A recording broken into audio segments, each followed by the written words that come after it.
चार धाम यात्रा इस साल 3 मई से शुरू हुई थी। इसमें श्रद्धालु 4 तीर्थ स्थलों की यात्रा करते हैं, जिसमें आते हैं उत्तरकाशी डिस्ट्रिक्ट में पड़ने वाले गंगोत्री और यमुनोत्री, रुद्रप्रयाग में केदारनाथ और चमोली डिस्ट्रिक्ट में बद्रीनाथ। उत्तराखंड हेल्थ डिपार्टमेंट के मुताबिक इस यात्रा के दौरान अब तक 20 श्रद्धालुओं की मौत हो चुकी है। बता दें कि ये आंकड़े इस वीडियो को शूट करते टाइम तक थे। वजह रही है ऑल्टीट्यूड सिकनेस और दिल से जुड़ी बीमारियां। इंडियन एक्सप्रेस में छपी रिपोर्ट के मुताबिक मरने वाले ज्यादातर लोगों की उम्र 60 साल से ज्यादा थी और वो दिल से जुड़ी बीमारियों से जूझ रहे थे। साल 2019 में 38 लाख लोगों ने ये यात्रा की थी, जिसमें से 90 लोगों की मौत हो गई थी। 2017 में 112 और 2018 में 102 श्रद्धालुओं की मौत हो गई थी। ये आंकड़े अपने आप में काफी दुखद हैं। अब ऐसे में सवाल उठता है कि ज्यादा ऊंचाई पर इस तरह का खतरा क्यों होता है। उत्तराखंड हेल्थ डिपार्टमेंट के मुताबिक इन मौतों का कारण है ऑल्टीट्यूड सिकनेस। जिन लोगों को दिल से जुड़ी समस्याएं हैं उन्हें ज्यादा खतरा होता है।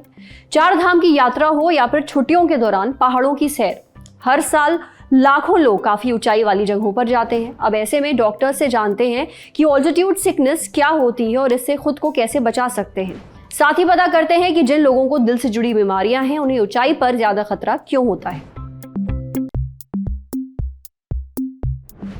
ज़्यादा ऊंचाई वाली जगहों पर अक्सर कई लोगों को कुछ शारीरिक परेशानियां होती हैं और तकलीफ़ें आती हैं, जिनको एल्टीट्यूड सिकनेस कहा जाता है। एल्टीट्यूड सिकनेस होने का मुख्य कारण है कि पहाड़ों पर जो कि ज़्यादा हाइट पर हैं वहाँ पर ऑक्सीजन का दबाव कम होता है, जिससे ये तकलीफ़ें आती हैं। एल्टीट्यूड सिकनेस में जो मरीजों को आमतौर पर लक्षण आते हैं उनको अक्सर सर में दर्द होता है, चक्कर आते हैं, उल्टियाँ आती है, पेट में दर्द हो सकता है, कई बार उनके ज़्यादा सांस फूलने लग सकते हैं। ज़्यादा तबीयत बिगड़ने पर मरीजों को रेस्पिरेटरी फेलियर हो सकता है, कार्डियक फेलियर हो सकता है और साथ में बेहोशी आ सकती है, जान भी जा सकती है।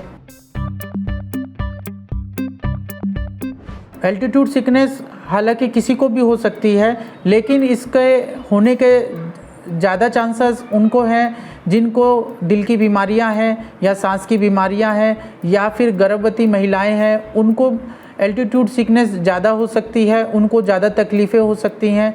तो इन लोगों को ख़ास प्रिकॉशन लेने की ज़रूरत पड़ती है। जब भी आप ऊंचाई वाली जगहों पर जाने का प्लान कर रहे हैं तो आप यह ध्यान रखें कि अगर आपको कई तरह की बीमारियां हैं तो आप डॉक्टर की सलाह ज़रूर लें, अपना हेल्थ चेकअप ज़रूर कराएं।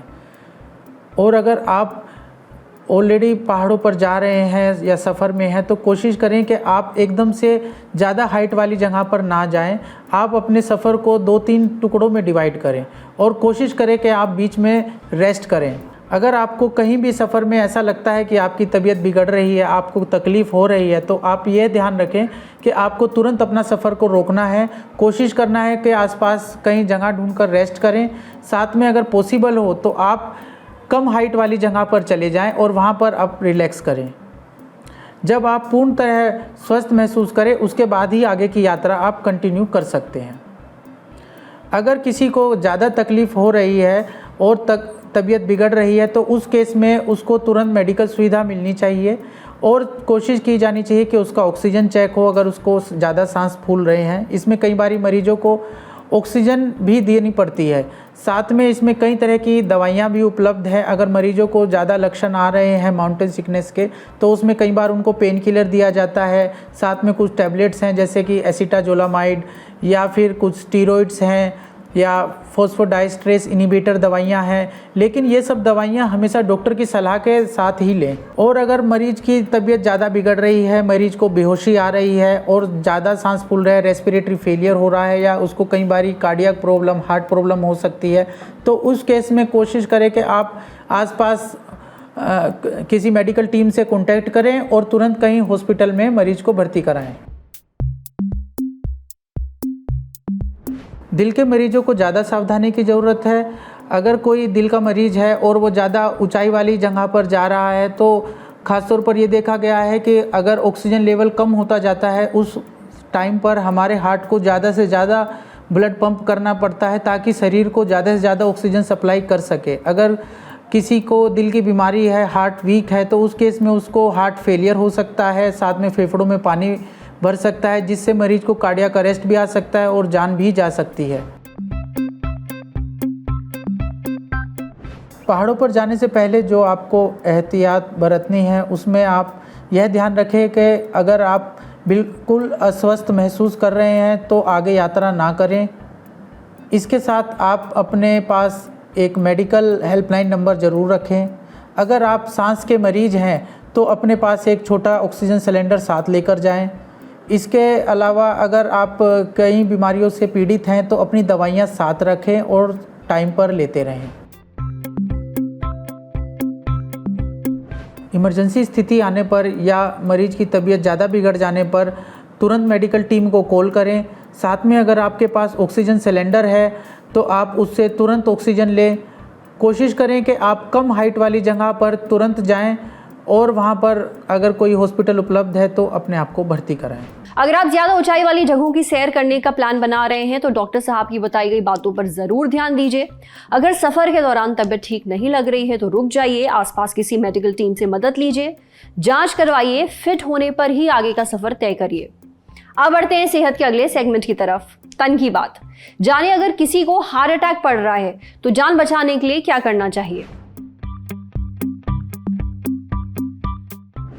हार्ट अटैक जानलेवा हो सकता है, ऐसे में जरूरी है कि पेशेंट को तुरंत सही मेडिकल मदद मिले। ये तब होगा जब हार्ट अटैक का छोटे से छोटा लक्षण भी इग्नोर ना किया जाए, फौरन ये पकड़ में आ जाए। अब इस बारे में हमें और जानकारी दी डॉक्टर ऋत्विक ने।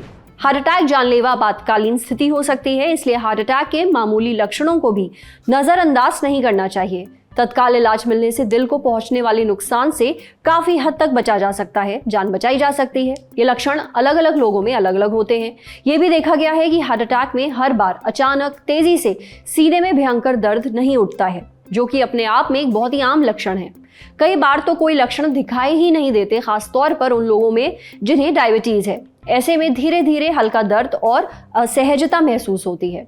ये उस समय हो सकता है जब आप आराम कर रहे होते हैं, या फिर कई बार जब आप सक्रिय होते हैं तब भी हो सकता है।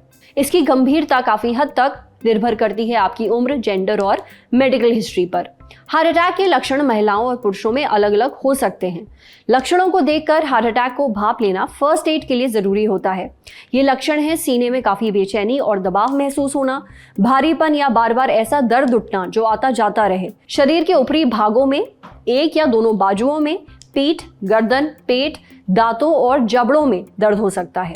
बिना वजह सांस फूलना, जिसमें सीने में तकलीफ हो सकती है या नहीं भी हो सकती है। बाकी लक्षण है ठंडा पसीना आना, जी मतलाना या फिर उल्टी होना, सिर घूमना, स्ट्रेस, अपच या फिर बिना कोई वजह थकान महसूस होना। अगर आपको या आपके साथ मौजूद किसी इंसान को ये लक्षण महसूस हो रहे हैं तो तुरंत 102 पर कॉल करें या फिर एम्बुलेंस बुलाएं। मरीज को किसी नजदीकी अस्पताल ले जाएं, शांत रहने की कोशिश करें और खुद को ज्यादा थकाएं नहीं। अगर घर पर हैं तो तुरंत अपने ब्लड प्रेशर और पल्स की जांच करें। अगर ब्लड प्रेशर कम है तो ज्यादा से ज्यादा फ्लूइड्स लें। अगर हाई ब्लड प्रेशर है तो डॉक्टर द्वारा बताई गई दवाओं का इस्तेमाल करें। समझे। अब बारी सेहत के आखिरी सेगमेंट की, खुराक यानी एक झक्कास सी हेल्थ टिप। जानिए कि अंडा खाने से आपका कोलेस्ट्रॉल लेवल बढ़ता है।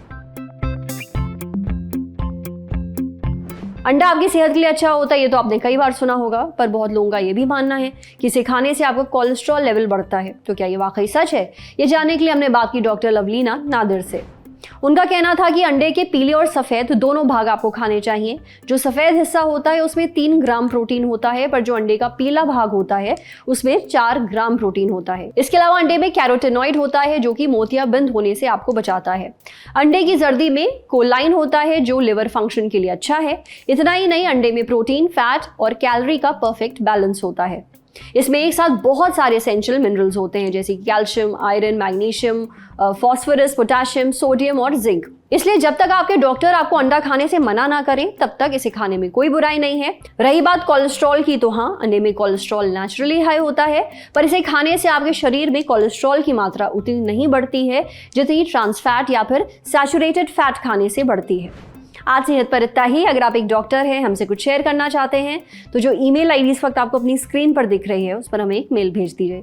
ये वीडियो फेसबुक पर देख रहे हैं तो हमारे फेसबुक पेज को लाइक करिए, यूट्यूब पर देख रहे हैं तो हमारे चैनल को सब्सक्राइब करिए, बेल आइकन पर जरूर क्लिक कर दीजिए ताकि जब भी हम कोई नया वीडियो अपलोड करें तो उसका नोटिफिकेशन आप तक सबसे पहले पहुंचे। शुक्रिया।